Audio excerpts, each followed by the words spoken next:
Salam sejahtera Malaysia. Denyut nadi suara rakyat terus bergema di channel ini. Okey. Sosok pribadi yang menjadi perhatian seluruh Malaysia di dalam PRU 15 kali ini, antara lainnya pastinya ialah bakal pemimpin besar bagi Barisan Nasional, pastinya UMNO secara spesifik, iaitu Khairy Jamaluddin. Okey, jadi ada pengumuman terbaru yang pasti membuatkan Khairy Jamaluddin terkejut kali ini. Khairy Jamaluddin tentang pencalonannya. Persoalan paling besar adalah adakah Khairy Jamaluddin akan dicalonkan ataupun tidak. Adakah ini akan menjadi pengakhiran bagi karier politik Khairy Jamaluddin di dalam UMNO, dan adakah ini akan menjadi pengakhiran kepada pencalonan beliau di dalam parti UMNO. Tetapi tuan-tuan dan puan-puan, akhirnya UMNO memberikan beberapa gambaran dan beberapa petunjuk baru mengenai Khairy Jamaluddin. Laporan memetik Khairy Jamaluddin mungkin berdepan pegawai Menteri Besar di Kuala Pilah. Wow, di Kuala Pilah ya, Kuala Pilah.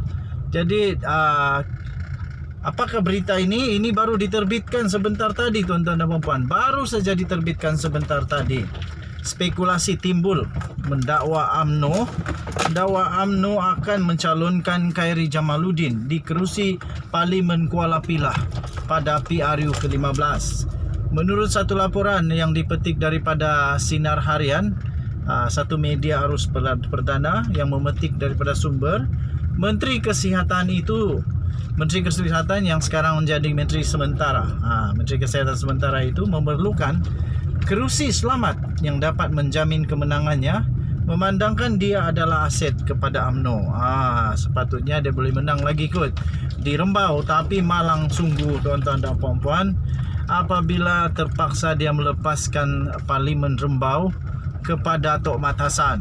Walaupun banyak juga komen yang saya terima mengatakan Tok Mat Hassan tak akan boleh menang di Rembau, kerana tempat itu memang penyokong Khairy Jamaluddin yang banyak.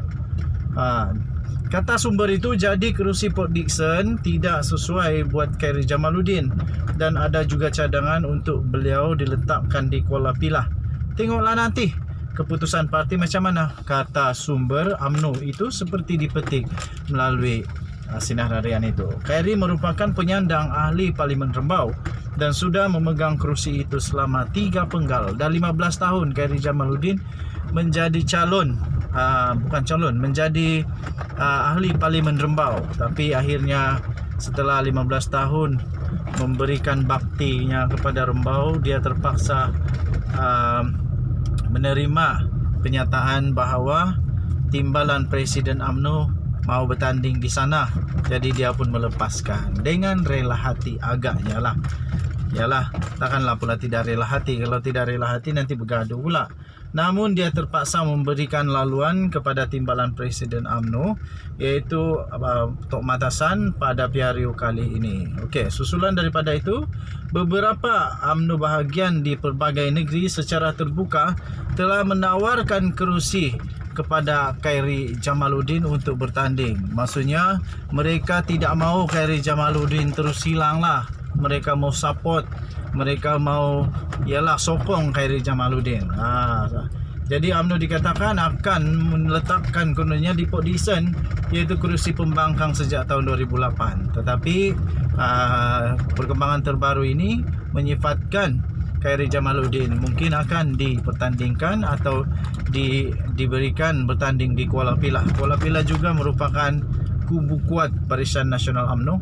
Jadi mungkin tidak di Port Dickson kerana belum tentu dia boleh menang. Kalau dia kalah, dia dah tak boleh berada di kabinet. Jadi kita nantikan bersama-sama. Masih panjang lagi masanya. Apa-apa boleh berlaku.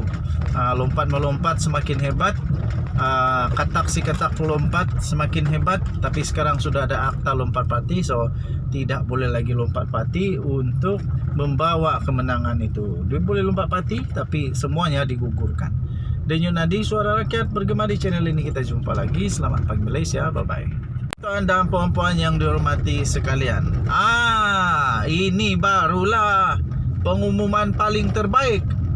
Dikala UMNO masih lagi menimbulkan keraguan kepada pengundi-pengundi Malaysia termasuk saya terus terang, saya mungkin saja undi UMNO, baru mungkin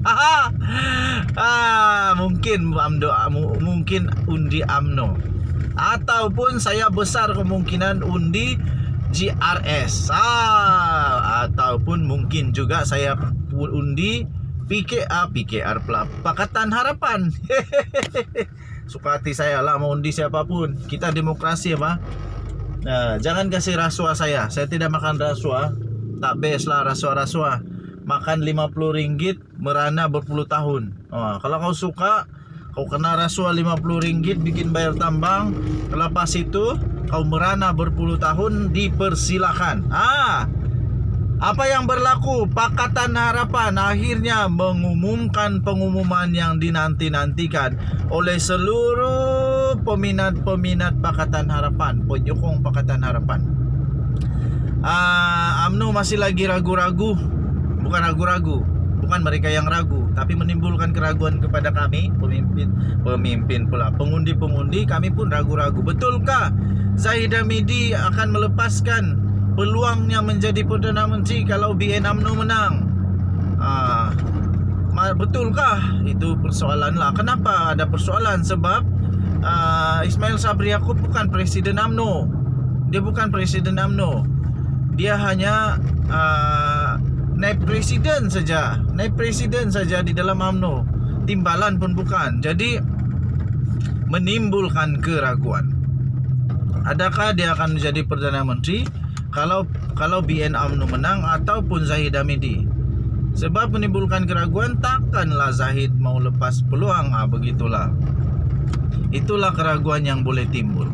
Okey, tetapi Pakatan Harapan akhirnya mengumumkan dengan sebulat suara, secara rasmi mereka mengumumkan pengerusi Pakatan Harapan iaitu Anwar Ibrahim yang juga Presiden PKR dilantik ataupun dicalonkan sebagai calon Perdana Menteri secara rasmi. Ini betul-betul secara rasmi dan diumumkan secara rasmi dan bersama-sama dengan semua pemimpin daripada Pakatan Harapan. Yang ini boleh tidak lagi diragui. Kerana apa? Sudah pun diumumkan secara rasmi. Walaupun begitu, politik ini boleh berubah pada bila-bila masa. Hari ini kata Anwar begini. Inilah yang berlaku pada Tun Mahathir dulu, sehingga tumbangnya Pakatan Harapan. Anwar Ibrahim kata dia Anwar dikatakan akan jadi Perdana Menteri selepas Pakatan Harapan menang, selepas beberapa bulan. Tapi akhirnya Tun Mahathir tak mau lepaskan. Lepas tu dia buat banyak cerita pula.